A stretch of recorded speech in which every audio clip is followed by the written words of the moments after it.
¿Quiénes fueron los jesuitas y qué hicieron en Guatemala? La Compañía de Jesús, también llamada los jesuitas, fue un grupo de sacerdotes católicos que llegó a América en el siglo XVI. Su fundador fue San Ignacio de Loyola y su objetivo principal era enseñar, evangelizar y formar personas con valores. En Guatemala, los jesuitas llegaron durante la época colonial y se establecieron principalmente en la muy leal y noble ciudad de Santiago de los Caballeros de Guatemala, hoy conocida como Antigua Guatemala. Allí construyeron iglesias, conventos y colegios que se convirtieron en centros muy importantes de estudio y cultura. Uno de los colegios más famosos fue el Colegio de la Compañía de Jesús, el Colegio San Lucas, donde se enseñaba a los hijos de los españoles y los criollos, pero también ayudaban a educar a los pueblos indígenas.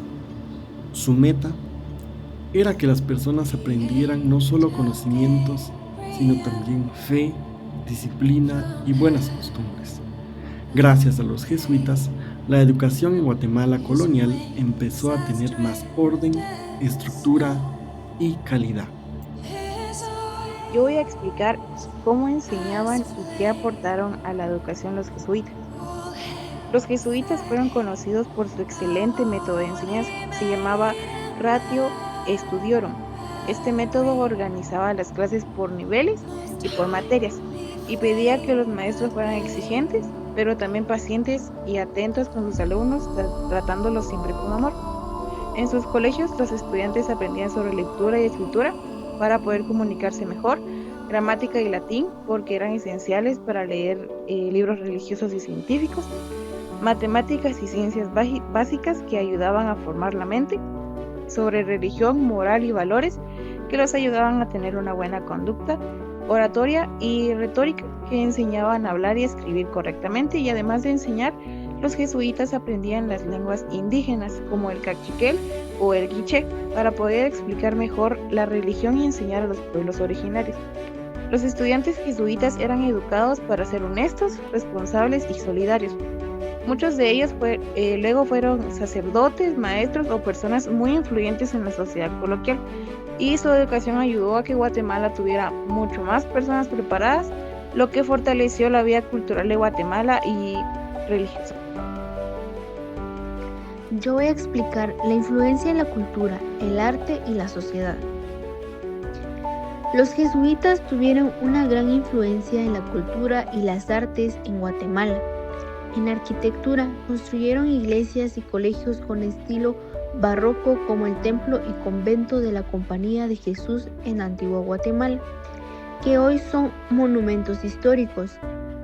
En arte, impulsaron la pintura y la escultura religiosa que decoraban templos y altares. En música, enseñaban canto y organizaban coros que acompañaban las misas y celebraciones. Los jesuitas también ayudaron a desarrollar la imprenta en la región. Gracias a eso, se imprimieron libros, catecismos y materiales educativos que ayudaron a enseñar tanto a jóvenes como a adultos. Otra parte importante de su labor fue que promovieron el uso del español y al mismo tiempo respetaron las lenguas indígenas, lo cual ayudó a unir culturas. Por todo esto, se puede decir que los jesuitas no solo enseñaron religión, sino que también transformaron la vida cultural y artística de la Guatemala colonial. La expulsión y el legado que dejaron los jesuitas en el año 1767. El rey Carlos III de España ordenó que todos los jesuitas fueran expulsados de los territorios españoles, incluyendo Guatemala. Las causas fueron políticas. El rey temía que los jesuitas tuvieran demasiado poder e influencia. Cuando fueron expulsados, sus colegios cerraron y muchos alumnos se quedaron sin maestros. También se perdieron libros, instrumentos y materiales de enseñanza. Sin embargo, su trabajo no se olvidó. A pesar de haber sido expulsados, los jesuitas dejaron una gran huella en Guatemala. Sus métodos de enseñanza fueron imitados por otras escuelas. Sus edificios quedaron como parte del patrimonio histórico del país.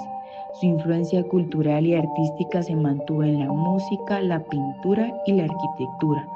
Hoy en día los jesuitas siguen presentes en la educación, con colegios y universidades en varios países del mundo, incluido Guatemala. Su ejemplo demuestra que la educación puede transformar una sociedad y dejar huellas que duran por siglos.